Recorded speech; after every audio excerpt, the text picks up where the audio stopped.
So obviously, there is a lot of hype in regards to Nico Williams. Ever since we saw that performance against France that happened 24 hours ago, it was amazing. And I believe that the chemistry between Nico Williams and Lamine Yamal is really big, and it's something that Barcelona just cannot ignore, right? I believe that the more that you can find players that can be adaptable to Lamine Yamal, the better your team is just gonna get, right? We love to talk about the fact that Lamine Yamal and Jules Koundé play very well together. Lamine Yamal with Dani Olmo, they play very well together, and it makes Yamal better. Pedri with Yamal, amazing. We need more players like that at Barcelona for the next season. Nico Williams and Yamal, they just understand each other. Every time Nico Williams inverts himself, Yamal makes that inverted run. When Yamal goes central, Nico Williams makes that run behind the defensive line, and he looks for those through passes, right? The passes that just go through like butter, right? It's insane.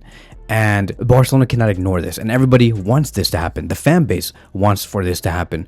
It's crazy because like 3 weeks ago, everybody was saying that Nico Williams is not on our list, that we're not interested. But we have been reminded, and the world has been reminded, that this chemistry of Nico and Yamal is something that can be built upon, right? It can get so much better. The ceiling is so high, and I see this duo very similar to the one of Messi and Neymar, not in terms of level, but in terms of style, right? They make the exact same movements, and so I'm going to be explaining exactly what is Barcelona's position on Nico Williams, because many have been questioning, why isn't Barcelona trying to pursue Nico? Like, what's going on? What changed? What happened back in August compared to today? Like everybody wants to know the internal discussions, and we are going to be talking about that in this video. So there's been, once again, a lot of talks in regards to Nico Williams possibly joining Barcelona. Some months ago, when Barcelona played Dortmund, there was a lot of reporters that were told by people close to the club that Barcelona were not planning to sign Nico Williams. Most media outlets ran with that story, but there was this one journalist named Ben Ayad, who's very close to FC Barcelona,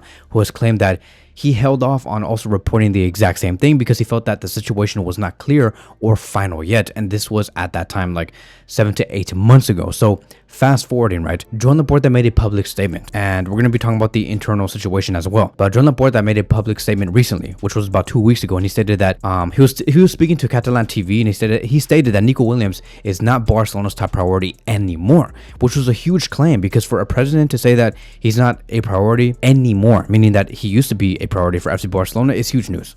It's huge, because now we're like, okay, so who is our priority? Who are the players that Barcelona are targeting? And as we all know, it is Luis Diaz and Marcus Rashford. However, inside the club, it has been reported as well that people still respect Nico's talent, and they see him as a very valuable option. So there are people that are working closely with Joan Laporta that are saying like, hey, look, like, you know, I know that he's not our number one priority, but we really do admire his talent. We know what he can do. We know how he can build with Lamine Yamal. And that's very important, because when you have like inside voices speaking to the biggest mover, which is Joan Laporta, and saying that, you know, Nico Williams is that guy, ultimately it could lead towards a different decision for Joan Laporta, and they can see eye to eye with this operation. So what's the truth, right? Barcelona hasn't ruled out Nico as of now. Like, I want to say here first, they have not ruled out Nico. It's very much a possibility. Even though it has been publicly said that he's not the first choice, he's still very much a choice. However, like players like Deco and Marcus Rashford are being looked at first. Okay, we're gonna be talking about the latest in regards to Luis Diaz in just a few minutes. But internally, the club is still very much seriously evaluating him as a transfer target. And I believe that Nico Williams makes a lot of sense. The people within Barcelona have claimed this. They have said 3 different things. Point number 1, his release clause is attractive compared to like the other players that we're currently trying to target. It's around 50 to 58 million euros. So his release clause is really not that much. Point number 2, he's already proven in La Liga and in the Spanish national team, and we're just continuing to get reminded that Nico has a good relationship and chemistry with Lamine Yamal, a player that they want to protect for the next 10 years. And we're only going to continue to see this in the final against Portugal. And then point number 3 is, going back to what I said, he has great chemistry with not just Yamal, but most of the current Barcelona players. And he's still very young with a lot of potential. So we saw Nico Williams build great things with Pedri as well, and that's important. And I think that you can also build a lot with Balde as the left back, and the fact that, you know, if you have Balde, Nico Williams playing on the same side, and they play all the time together at Barcelona and in the Spanish national team, that's a huge plus, dude. Like, I don't like, bro, history tells you, go look at the Spanish national team of 2010. That team was FC Barcelona. And that team, the Spanish national team, was clearly dominant in that World Cup, and all you have to do was, okay, just bring this team, copy and paste to FC Barcelona, and just add Messi in it. That's basically all it was. It's very easy. Not much work that you have to do from there, especially coming from the sporting director. So what's to come next, right? Like, what are we going to be expecting within these next couple of weeks and days? It's still very uncertain if Nico will join Barcelona. He might renew with Athletic Club, we never know, or he might be interested in another team, because there has been teams like Chelsea and Arsenal that are very much interested in the player. Bayern Munich are also very much putting their names out there. They're also looking at Rafael Leao, and there has been a lot of discussions on Rafael Leao wanting to leave AC Milan. He does not want to be there anymore, and so we'll see how that does turn out. It really ultimately depends on like what these clubs would think about Nico and whether Nico is the priority or not. But Barcelona will keep watching the situation this summer. Even if he's not their number one target right now, he's still on their list of serious options. Now, here's going to be the last thing that I want to say, okay? Benayad also stated that Barcelona is fully aware of the admiration Nico has within the fans, and now it remains to be seen whether the club will try to sign him again. However, the emotional aspect and his previous rejection will not be the main reason if he does not come to fruition. Now, what does that mean? It basically means that this is my own speculation, and I'm not trying to put out these type of things as facts, okay? But this is my own speculation. I believe that there are two different reasons on why Barcelona are not making him as the number one priority as of now, and why things have changed compared to how it was 9 months ago. Point number one, the market is just different. The market back in August 2024, there was not a lot of options, and one of the main big answers to reinforce the left wing position, it was Nico Williams and nothing more. Nobody else was very much achievable at all.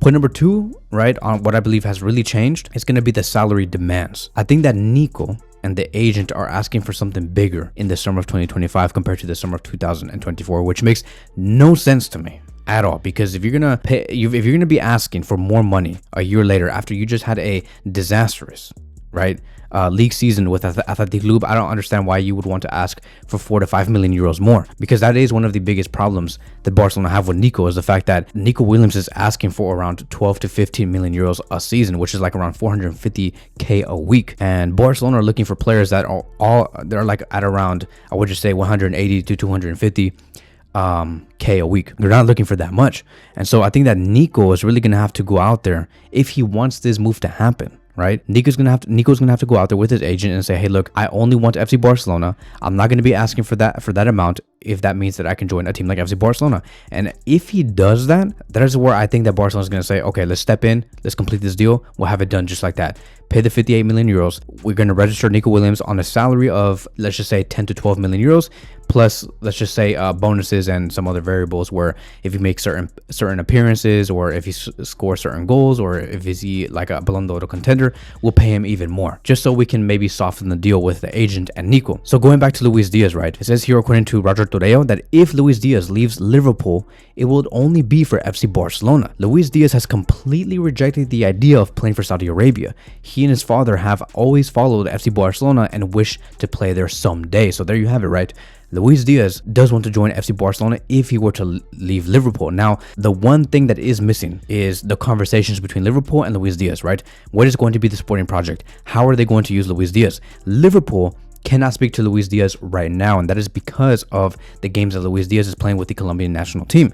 He has very important games coming up, and you're not going to have conversations with Luis Diaz and the agent knowing that, you know, that he's in the middle of these big time games. You don't want to distract him. You have these conversations after their international games are over, and then once Luis Diaz has a better understanding on what the sporting project is going to look like with him, then he can make a definitive answer and just say, I appreciate Liverpool for giving me such a role, but I want something bigger. I believe that I deserve more minutes, or I deserve to have just more, I don't know, like whatever Luis Diaz wants to ask for. Maybe he sees it more at FC Barcelona, and that is where we see Barcelona step in. So there's so many puzzles and so many things that need to happen in order for us to have a definitive conclusion on who is going to be our left wing reinforcement. I honestly think that if Nico, right, says, I'm not going to lower my salary, I want to be paid a lot of money, then I would just reject that, because it's just not going to be worth it. I do not want to destroy our wage bill, because we have worked so hard to make our wage bill healthy. I would just say no to that and go all in on Luis Diaz. And the faster we can get those answers, the better. As for Luis Diaz, if Luis Diaz and Liverpool come to a conclusion and consensus that they want to work together and that Luis Diaz is not going to go anywhere, then fine. Let's see how we work with Nico Williams. And if Nico Williams does not end up working out, I say that we last minute ditch and we just go for Marcus Rashford. That is it. So that is going to be wrapping up today's video. Thank you guys so much for watching, and I will see you guys in the next one.